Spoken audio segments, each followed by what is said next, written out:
আমাদের মধ্যে এরকম অনেক মানুষই আছে যারা মাঝে মাঝে মায়াপুর যেতে পছন্দ করি, সে কচিকাচাই হোক বা বুড়ো বুড়ি। তার মধ্যে অনেকেই আছেন আবার কিছুদিন মায়াপুরের থেকে পুরো মায়াপুরকে খুব ভালো করে ঘুরে দেখেন। তো তার জন্য আমরা ভালো হোটেলের খোঁজ করি, আর সেটা যদি সস্তায় পুষ্টিকর হয় তাহলে তো সোনায় সোহাগা। তো আজকে আমরা এই ভিডিওর মাধ্যমে মায়াপুরের এমনই এক হোটেলের খোঁজ দেব যেখানে আপনারা 1000 টাকা এত সুন্দর একটি রুম ও 120 টাকাতে ঘরোয়া রান্না খেয়ে থাকতে পারবেন এই হোটেলে। তাছাড়াও আপনি হোটেলে থাকলে পেয়ে যাবেন নৌকোবিহারের সুযোগও। Hi guys, welcome back to our channel. আমি সোনু, আমি পলি। আজকে নদিয়া ডিস্ট্রিক্টের কৃষ্ণনগরে খুব সুন্দর একটা নতুন জায়গার খোঁজ নিয়ে চলে এসেছি। কি বলো বলি? একদম খুবই নতুন বলতে গেলে, জাস্ট সবে হচ্ছে এমনই একটা জায়গা বা এমন একটা হোটেল বলতে পারি। এইটুকুনি বলতে পারি, এখানে আসলে আপনারা মাত্র 1000 টাকা থেকে রুম পেয়ে যাবেন, প্লাস খাওয়া দাওয়া মাত্র 120 টাকা থেকে একদম ঘরের খাবার দাবার, ঘরোয়া খাওয়া দাওয়ার। আর যদি আপনারা দেখতে চান যে কি আছে বা কেমন আছে তাহলে অবশ্যই পুরো ভিডিওটা দেখবেন। আর যদি আমাদের চ্যানেলে নতুন হয়ে থাকেন তাহলে অবশ্যই চ্যানেলকে সাবস্ক্রাইব করে পাশে থাকা বেল আইকনটা প্রেস করে দেবেন। যদি আমাদের ইনস্টাগ্রাম আর ফেসবুকে ফলো না করে থাকেন তাহলে সেটাও করে দেবেন। আপনারা কমেন্ট করছেন না, আমাদের কি ভালো এনকারেজটা কিভাবে লাগবে, কি বলো বলি? একদম, যে আপনাদের কেমন লাগছে অবশ্যই আমাদেরকে কমেন্টে জানান। একদম আপনারা জানান যে, আর আপনাদের কাছে যদি নতুন কোনো জায়গার কোনো খোঁজ থেকে থাকে তাহলে আমাদের জানাতে কি করবেন না, ভুলবেন না, একদম ভুলবেন না। তা চলো আজকে এই নতুন জায়গাটা ঘুরে দেখা যাক। সানশাইন ভিলাতে যাওয়ার জন্য আমি সকাল 7:12 বেলঘরিয়া থেকে শিয়ালদহ কৃষ্ণনগর লোকাল ধরে নিয়েছিলাম। কাঁচরাপাড়া থেকে 8:07 সোনু সেই ট্রেন নিয়ে উঠেছিল। তারপর কৃষ্ণনগর লোকাল তার নির্ধারিত সময় 9:22 এসে থামলো কৃষ্ণনগর স্টেশনে। সেখান থেকে আমরা টোটো ধরে নিয়েছিলাম মায়াপুর ঘাটে আসার জন্য, জনপ্রতি 30 টাকা করে। আপনারা চাইলে অটো করেও আসতে পারেন, কিন্তু অটো করে আসলে আপনারা যদি কম লোক থাকেন তাহলে অটো রিজার্ভ করে আসতে হবে, না হলে অটো পুরো প্যাসেঞ্জার না ভরলে ছাড়ে না। তারপর মায়াপুর বা স্বরূপগঞ্জের ঘাটে এসে নদী পারাপারের জন্য নৌকার টিকিট কেটে নিলাম জনপ্রতি 3 টাকা করে। আর নদী পার করেই পৌঁছে গেলাম একদম হুলোর ঘাটের বিপরীতেই আমাদের গন্তব্য হোটেল সানশাইন ভিলাতে। আপনারা অনেকেই তো মায়াপুর মন্দিরে আসেন, আর মায়াপুর মন্দিরে এসে কিন্তু আপনারা অনেক ধরনের অনেকেই হোটেল খোঁজেন যে আমরা কোন হোটেলে যাব বা কোন হোটেলে গিয়ে থাকবো। তো আজকে আপনাদেরকে আমি এমন একটা হোটেলের খোঁজ দেবো যারা আপনারা ঘাট পার করে আর একটু হাঁটতে হবে না। আমরা এখন দাঁড়িয়ে রয়েছি স্বরূপগঞ্জ যে ঘাটের এইদিকে হুলোর ঘাট আছে, হুলোর ঘাটের ঠিক টিকিট কাউন্টারের পাশে। আর ডান দিকে রয়েছে আমাদের হোটেল শ্রীকৃষ্ণ হোটেল যাত্রী নিবাস। আর এইদিকে দেখতে পাচ্ছেন মানুষরা নৌকো পারাপার করে আসছে স্বরূপগঞ্জ থেকে হুলোর ঘাটের দিকে। আর বাদিকে গেলেই কিন্তু মায়াপুর মন্দির। তারপরে কতটা সামনে বুঝতে পারছেন হোটেলে, জাস্ট আপনাদেরকে নৌকোটা পার হতে হবে, ব্যাস, আর কিছু লাগে না।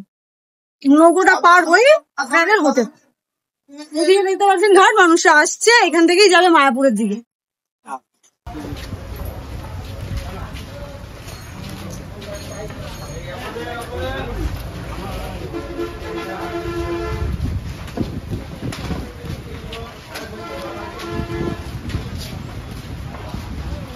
তারপর আমরা শ্রীকৃষ্ণ হোটেল অ্যান্ড যাত্রী নিবাসের ভেতর দিয়ে চলে যাব সানশাইন ভিলার দিকে। আর এদিকে রয়েছে পার্কিং জোন, বড় পার্কিং জোন রয়েছে। আপনাদের 4 চাকা 2 চাকা কোনো কিছু রাখার অসুবিধা নেই। দেখতেই পাচ্ছেন কত বড় পার্কিং জোন আছে, দেখতেই পাচ্ছেন অনেক 2 চাকা পার্ক করা আছে। তাছাড়া আপনারা 4 চাকা 2 চাকা পার্ক করার জন্য এনাফ জায়গা আছে, এনাফ স্পেস দেখতে পাচ্ছেন প্রচুর বড়। আর ডান দিকে কিন্তু ঘাটটা দেখাই যায়, এই যে দেখতেই পাচ্ছেন ডান দিকে ঘাটটা রয়েছে। অনেক বড়ই হচ্ছে পার্কিং জোনটা, দেখতেই পাচ্ছ অনেক বাইক পার্ক করা আছে। আমি চারিদিকটা তোমাদের ঘুরিয়ে দেখাচ্ছি। ওনাদের ভেতরে ঢুকেই কিন্তু এই ডান দিকে দেখুন পেছন দিক দিয়ে কিন্তু ঘাটটা দেখা যাচ্ছে, এখান থেকে মানুষজন পারাপার করছে। তাছাড়া ওনাদের একটা নিজস্ব ঘাট বাঁধানোও রয়েছে। ওই দেখো স্বরূপগঞ্জের ঘাট, এখানকার ভিউটা জাস্ট দারুণ। সামনে দিয়ে একটা পালতোলা নৌকো যাচ্ছে, জাস্ট হাতে বানানো, আমার মনে হচ্ছে বাড়ির কাপড় দিয়ে। জাস্ট দেখুন নৌকোটা কত সুন্দর, এই দেখো পালতোলা নৌকা যাচ্ছে। আর এইটা হচ্ছে হুলোর ঘাট, এই দেখুন এইটা হচ্ছে হুলোর ঘাটের যে নৌকা। এখান থেকে ওই দেখুন স্বরূপগঞ্জের যে ঘাট, মানে কৃষ্ণনগর থেকে আসলে আপনারা যেই ঘাটে আসবেন সেই ঘাটটা হচ্ছে ওইটা। আর এইটা হচ্ছে হুলোর ঘাট, দেখতেই পাচ্ছেন একদমই তারই পাশে হোটেল। এই দেখুন চলুন তাহলে এবার আপনাদেরকে নিয়ে যাই সানশাইন হোটেলের দিকে। সেখানে গিয়ে দেখাবো এখানে কটা রুম আছে, রুমের কি কি প্রাইস আছে বা রুম কিরকম দেখতে, সে সব কিছু আপনাদেরকে দেখাবো। তাহলে চলুন যাওয়া যাক।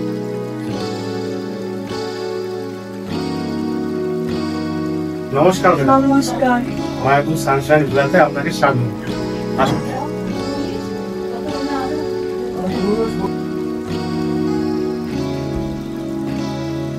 আসুন ম্যাডাম। সানশাইন ভিলার যে রুম গুলো আছে এখন আপনাদেরকে আমি সেই রুম গুলো দেখাবো। আমার চতুর্দিকে দেখতে পাচ্ছেন প্রত্যেকটা এক একটা করে রুম আছে, আর জাস্ট দেখুন ওনাদের ইন্টেরিয়ারটা এতটা সুন্দর, নিচের টাইলস থেকে শুরু করে উপরের ফল সিলিং জাস্ট দারুণ। রুম গুলো খুব সুন্দর, জাস্ট কিচ্ছু বলার নেই, এতটাই সুন্দর। তো চলুন একটা রুমে আপনাদেরকে নিয়ে যাই। এটা হচ্ছে একটা সিঙ্গেল বেডরুম, খুব সুন্দর দেখতে পাচ্ছেন, কাঠের বক্স খাট করা রয়েছে, দারুণ কমফোর্টেবল একটা বেড রয়েছে। আর এইদিকে রয়েছে বসার একটা সিটিং এরিয়া, আমার ডান দিকেই রয়েছে একটা শোকেস, আর তার নিচে স্টোরেজ এরিয়া, তার সঙ্গে বড় একটা জানালা আছে, আর তার উপরে কিন্তু এসি রয়েছে দেখতেই পাচ্ছেন। আর আর আমার ডান দিকেই রয়েছে ওয়াশরুম। তা চলুন ওয়াশরুমটা দেখি। ওয়াশরুমটা দেখতে পাচ্ছেন দারুণ পরিষ্কার, ছোট্টর মধ্যে সবকিছু রয়েছে ওয়াশরুমে। এদিকে রয়েছে কোমর, রয়েছে গিজার, শাওয়ার, ওয়াশ বেসিন রয়েছে। সুন্দর বেডরুমটা আপনারা দেখতে পেলেন। এই যে সিঙ্গেল বেডরুমটা আছে এটার প্রাইস কত জানেন? আপনারা শুনলে অবাক হয়ে যাবেন, মাত্র 1550 টাকা উইথ এসি। আর যদি আপনারা নন এসি নেন তাহলে 1050 টাকা আপনারা এই রুমটা পেয়ে যাবেন। এত সুন্দর রুম, জাস্ট দারুণ ডেকোরেশন করা। আমরা এখন সানশাইন ভিলার একটা ডাবল বেডরুমে আছি। আপনারা দেখতেই পাচ্ছেন আমার পেছনে যে দুটো কিন্তু বেড রয়েছে, আর এখানে রয়েছে একটা সিটিং এরিয়া। বেড দুটো কিন্তু বেশ পরিষ্কার পরিচ্ছন্ন ভাবে সাজানো রয়েছে। এদিকে একটা টাওয়াল রয়েছে, ওদিকে দুটো বালিশ কুশন রয়েছে, আর দুটো জানালা দেখতে পাচ্ছেন রয়েছে। আর এখানে দুটো চেয়ার সিটিং এরিয়া রয়েছে, ওপরে কিন্তু ফল সিলিং এর কাজ করা রয়েছে। আর এদিকে একটা ড্রেসিং টেবিল রয়েছে, তার সঙ্গে একটা স্টোরেজ এরিয়াও রয়েছে। আর আমার বাঁদিকেই রয়েছে কিন্তু এই রুমটার ওয়াশরুম। ওয়াশরুমটাও কিন্তু প্রত্যেকটা রুম আছে তার মতন এটা ওয়াশ বেসিন রয়েছে, কল রয়েছে, শাওয়ার, গিজার, আর এদিকে কমোড রয়েছে, সবকিছু রয়েছে। বেশ নিট অ্যান্ড ক্লিন কিন্তু ওয়াশরুমটা। আপনারা এই রুম গুলো দেখে বা এই হোটেলের ভিডিওটা দেখে বুঝতেই পারছেন একদম নবনির্মিত এই হোটেলটি। আপনারা আসলে একদম নতুন ঝাঁ চকচকে পান। আপনাদের দেখে মনে হবে যে না সত্যি একটা হোটেলে রয়েছে। আর এরকম বাজেটে আমার মনে হয় না এই মায়াপুরের মতন জায়গায় দাঁড়িয়ে কেউ আপনাকে দিতে পারবে। এবার আমি প্রাইসটা বলি। এই যে 4 বেডের রুম আছে তার নন এসির যে প্রাইস সেটা হলো 2000, আর যদি আপনারা এসি নিতে চান তাহলে হচ্ছে 2850। চলুন তাহলে এবার জেনে নিই যে ওনাদের দুপুরে খাওয়া দাওয়ার কিরকম ব্যবস্থা আছে। দুপুর তো হয়ে গেছে, আর আমাদের সামনে দেখতে পাচ্ছেন আমাদের লাঞ্চ চলে এসছে। এত বড় একটা থালাতে আমাদের থালি সাজিয়ে দিয়েছে। আপনারা আসলে কিন্তু আপনাদেরকেও সেম ভাবে থালি এরকম ভাবে সাজিয়ে দেওয়া হবে। আমাদের যে থালিটা রয়েছে এই থালিটার প্রাইস 220 টাকা, মাত্র 220 টাকা। এখানে জাস্ট দেখুন যে কি কি আছে, শুনুন দেখো এই জায়গাটা। এখানে রয়েছে রাইস, পেঁয়াজ, লঙ্কা, এদিকে লেবু রয়েছে, এদিকে রয়েছে মাছ, ডাল, চিকেন, আর এদিকে একটা লাউয়ের তরকারি রয়েছে, এদিকে পটল ভাজা, আলু উচ্ছে ভাজা, চাটনি, পাঁপড়, পাঁচমিশালির তরকারি, আর এদিকে স্যালাড রয়েছে। এই যে থালিটা আছে আপনাদেরকে বললাম যে আমি 220 টাকা। আপনারা যদি শুধু চাইছেন যে আপনারা চিকেন খাবেন, আপনারা মাছ নেবেন না, তাহলে কি শুধুমাত্র সবটাই থাকবে, মাছটা বাদ বাকি মাছটা ছাড়া, তাহলে সেটা পড়বে 180 টাকা। আর যদি আপনারা চান যে শুধুমাত্র ফিশ থালি নেবেন, ফিশ থালি আপনাদের সবকিছু সেম থাকবে, শুধু চিকেনটা থাকবে না, ওটার প্রাইস পড়বে 120 রুপিস। আর আপনারা ফিশ বা চিকেন যেই থালি নেন না কেন ওই জিনিসটা ছাড়া বাদ বাকি সবকিছু কিন্তু আপনারা আনলিমিটেড পেয়ে যাবেন। আর এত সুন্দর করে খাবার সাজিয়ে দিয়েছে, ঘরোয়া পদ্ধতিতে কিন্তু এই হোটেলে রান্না বান্না হয়। আর আমি এখন জাস্ট গন্ধ পাচ্ছি, গন্ধ পেয়েই বুঝতে পারছি কতটা খাবারটা টেস্টি হতে পারে। আর আপনারা দেখেও বুঝতে পারছি একদম ঘরের মতন করে কিন্তু রান্না করা রয়েছে। আর আমি এইটুকুনি বলতে পারি যে এত কম বাজেটে কেউ হয়তো খাবার দিতে পারবে না। তাছাড়া এত সুন্দর একটা হোটেলে জাস্ট আপনারা দেখেইছেন ভিডিওতে ইন্টেরিয়ার গুলো কত সুন্দর করে করা এই রুমে। তো ঠিক আছে, চলুন খাওয়া দাওয়াটা স্টার্ট করা যায়।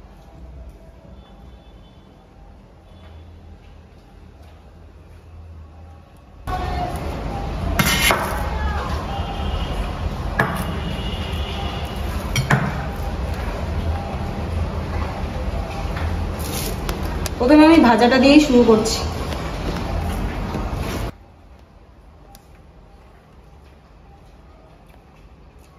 পুরো মনে হচ্ছে আমি ঘরে খাচ্ছি বসে।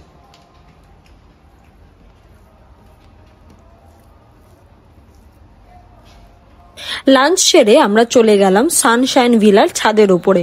ওনাদের ছাদে থেকে দাঁড়িয়ে আপনারা এক নজরে দেখে নিতে পারবেন মায়াপুর মন্দির, চৈতন্য ভবন, নবদ্বীপ ঘাট, ট্রি হাউস, হুলোর ঘাট, আরো কত কিছুই না। আমরা এখন সানশাইন ভিলার ছাদের উপরে চলে এসেছি। এদিকে দেখতে পাচ্ছেন যে ঘাট পার করে আপনারা মায়াপুর আসবেন। আর ওই দিকে দূরে দেখা যাচ্ছে, দেখতে পাচ্ছেন যে দুটো লঞ্চ যাচ্ছে, সেটা হচ্ছে নবদ্বীপের দিকে যাচ্ছে। এই ছাদের থেকে আপনারা কিন্তু মায়াপুরের যে মন্দিরটা আছে সেটাও দেখতে পাবেন। বুঝতে পারছেন কতটা ইন্টারেস্টিং যদি আপনারা এই হোটেলে এসে থাকেন। এই যে দেখুন ওই দিকে পুরো চূড়াটা দেখা যাচ্ছে, ওই দেখো, আর ওদিকে ভবনগুলোও রয়েছে। তার সাথে এদিকে যে ট্রি হাউস আছে, মায়াপুরের ওই যে ট্রি হাউসের চূড়াটা দেখাচ্ছে ওই হলুদ রঙের, কতটা সুন্দর দেখতে পাচ্ছেন। জাস্ট ছাদের ভিউটা দারুণ। এখানে একটা জায়গা দাঁড়িয়ে পুরো এখানকার চারিদিক ঘুরে দেখে নিতে পারবেন।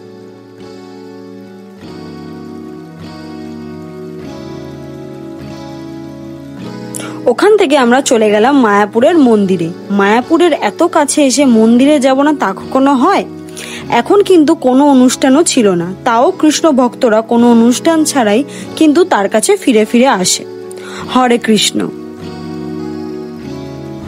তারপর যেতে যেতে দেখা মিলল এই বানর সেনার, যারা নিজেদের ছানাপোনাকে নিয়ে এক গাছ থেকে আরেক পাড়ে যাচ্ছে। মন্দির থেকে ফিরে সোনু গেল নৌকা বিহারে। মায়াপুরের মধ্যে একমাত্র সানশাইন ভিলাই আছে যে আপনাদের নৌকা বিহারের সুযোগ করে দিচ্ছে।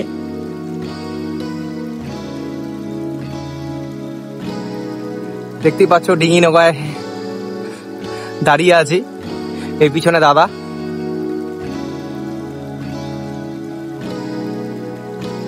একটা আলাদা রকম মানে অনুভূতি বা নতুন একটা এক্সপিরিয়েন্স। এই দাদাই চালাচ্ছে, এই দাদার হাতেই দেখো। নৌকায় নদী ভ্রমণের ব্যবস্থা আছে, কিন্তু এটা ছোট নৌকা, বড় নৌকা আছে। আচ্ছা আচ্ছা, ব্যবস্থা কন্ট্যাক্ট করলে ব্যবস্থা করবে। দাদা বলেই দিল, এই দাদাই হচ্ছে ওনার, ঠিক আছে। এই ওনাদের মানে নদী ভ্রমণের একটা ব্যবস্থা ওনারা করে রেখেছে, একটা নৌকা আছে, সেটা হচ্ছে আমাকে জাস্ট এটা ঘুরিয়ে দেখালো। তোমরা যখন আসবে তোমরা ভালো নৌকোতেই তোমরা মানে তোমাদের ঘুরিয়ে দেখাবে, তাতে কোনো অসুবিধা হবে না। তোমরা আসো।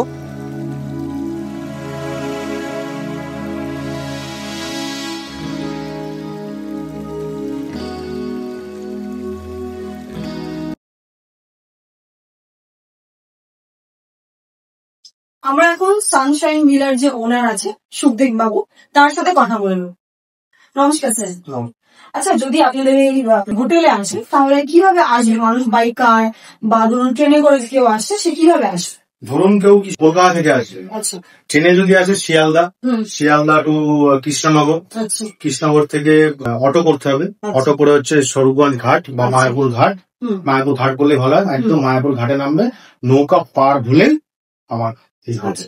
আপনাদেরকে তো আমি দেখিয়েছি, একদম নৌকো পার হলে, তাছাড়া ওই পার থেকেই দেখা যায় স্যারদের যে হোটেল আছে।